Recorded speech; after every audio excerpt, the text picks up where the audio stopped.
जी, बात कर लें कश्मीर के हवाले से। आज इलेक्शन, और कश्मीर में जो इलेक्शन है असल तो मुकाबला वहाँ दो सियासी जमातों का है, यानी पाकिस्तान पीपल्स पार्टी और नून लीग के दरमियान। गो के वहाँ इस्तेकाम पाकिस्तान भी मौजूद है, PTI वाले हैं नहीं।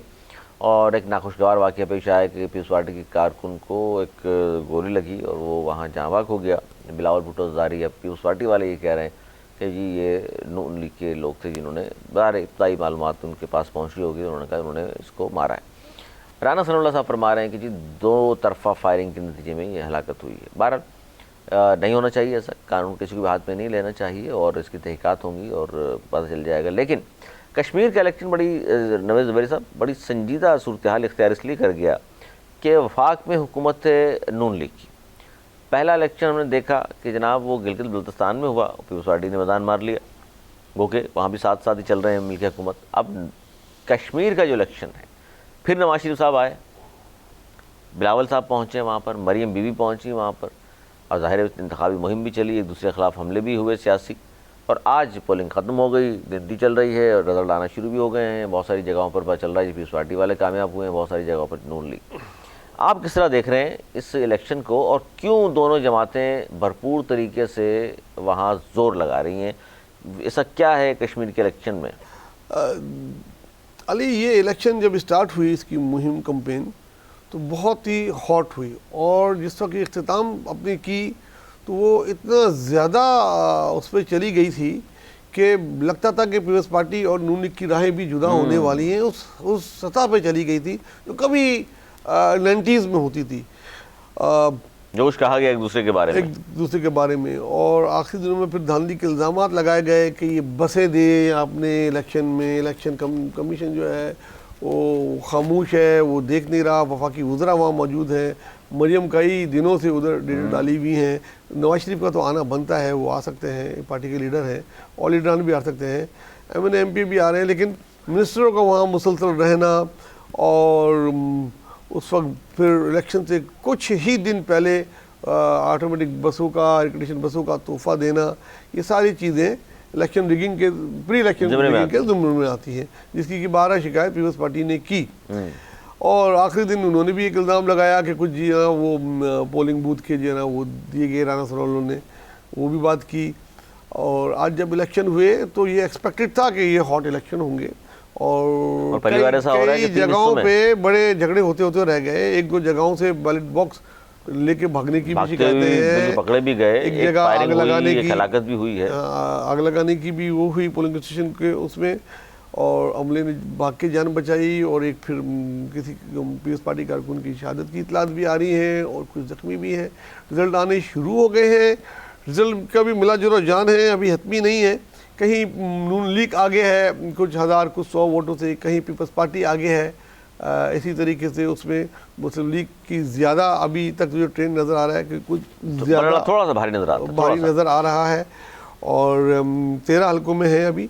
इसके बाद 2 डिस्ट्रिक्टों में और बाकी है, और मुझे ये लगता है कश्मीर की जैसी सूरत हाल है इस वक्त, तो तमाम पार्टियों को बड़ा हौसले से और बड़े तहम्मुल का मुजाहरा करना चाहिए था, ताकि वहाँ के हालात में थोड़ी सी जो है उसको कूलिंग की जाए बजाय आग लगाने के।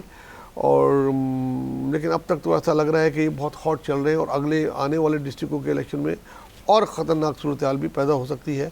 इसको बहुत ही तरीके से और शफाफ बनाना होगा। अच्छा, इंतखाबी मुहिम आपने दोनों पार्टीज़ की, मैं ख़ास तौर बात कर रहा हूँ, देखी, आपको क्या लगता है ज़्यादा कारगर किसकी थी?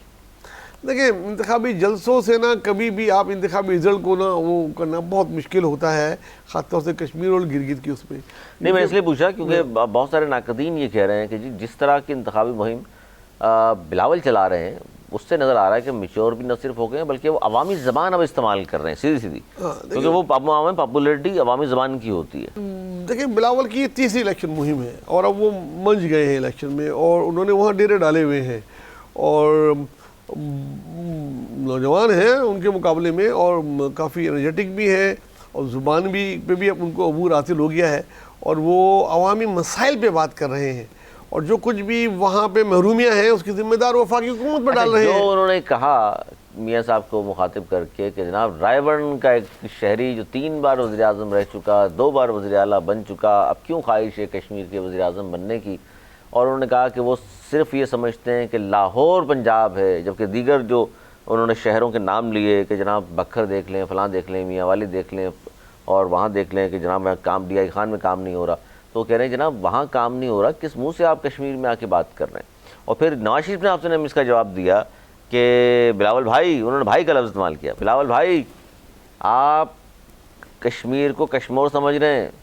मीरपुर को मीरपुर ख़ास ना समझें, ये कश्मीर के शहर हैं, यहाँ हमने इनको तरक्की दी है। तो सर एक माहौल तो बना दिया उन्होंने। जी जी, बड़ी और एहसन इकबाल ने कहा कि जनाब कश्मीरी चाहते हैं कश्मीर लाहौर जैसा बने, कराची जैसा कोई नहीं चाहता पाकिस्तान में बन जाए। जी जी, बड़ी दिलचस्प नोक-झोंक रही दोनों पार्टियों के सरबराहों में। और राना सनाउल्लाह का बयान भी सुन लें सर, तो वो बड़ा अहम है, क्योंकि उस पर आप पीपल्स पार्टी के कमरजान कायरा साहब नाराज़ हो गए।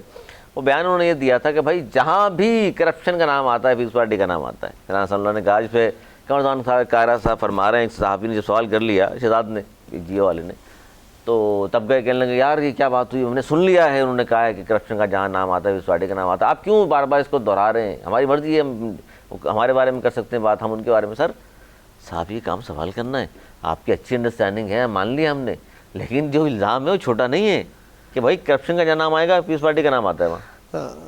और जबकि उनकी पार्टी के सरबराहों पे नवाज शरीफ हो, शहबाज शरीफ हो या मरियम हो पे भी नैब के दर्जनों मुकदमात हैं, करप्शन के दर्जनों मुकदमात उन पे भी मादी में भी रहे, तो उनके मुंह से ये कहते हुए अच्छा नहीं लग रहा था कि ये वो कह रहे हैं। लेकिन मेरी बीवी ने एक दौर में कहा था कि मेरी बरतानिया में क्या, मेरी तो पाकिस्तान में भी जायदाद नहीं है, और उसके बाद फिर निकलना जी शुरू हुई, फिर लाइन लग गई।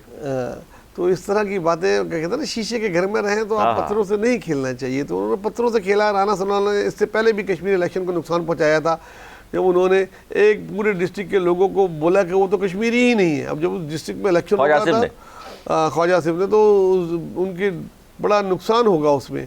और इससे पहले भी गिलगित पे भी इनके ये रहनुमा नुकसान पहुंचा चुके हैं इस किस्म की उससे। बहरहाल अभी ओपन है और देखिए मुकाबला जिस तरीके से ट्रेंड चल रहा है, बड़ा नेट टू नेट है, और इसमें धांधली के इल्ज़ाम मुझे लगता है सर दोनों तरफ से लगना शुरू हो चुके हैं। और ये पार्टी वाले भी कह रहे हैं, नून लीग वाले भी कह रहे हैं धांधली का। और ये हैरत अंगेज है कि दो ही बड़ी पार्टियां हैं जिन, और वहाँ हुकूमत दायरे लास्ट जो हुकूमत थी इस पार्टी की थी, इल्ज़ाम एक दूसरे के खिलाफ लगा रहे हैं धांधली के। सर इसी खबर में जाते जाते आखिरी सवाल में ये करूँगा कि फजलुर रहमान साहब ने कहा फार्म 47 की हुकूमत, PTI वाले कह रहे हैं फार्म 47 की हुकूमत, और अब पीस पार्टी वालों ने भी कह दिया फार्म 47 की हुकूमत है।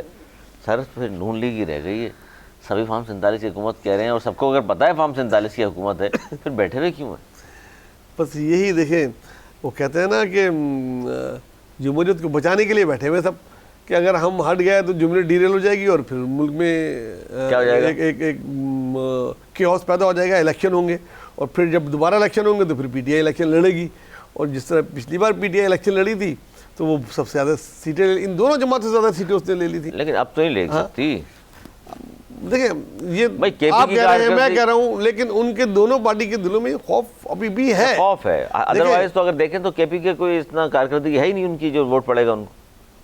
ऐसा हम और आप कह रहे हैं ना, KPK के लोग तो उनके साथ हैं जिस तरीके से, वो उनका दावा ये है। तो अगले इलेक्शन में टाइम से पहले कोई नहीं जाना चाहता, सबको अपना अपना टाइम पूरा करना है, तो इसलिए ये बातें हो रही हैं। कितने भी इख्तलाफ हों एक दूसरे के उछाले जा रहे हैं।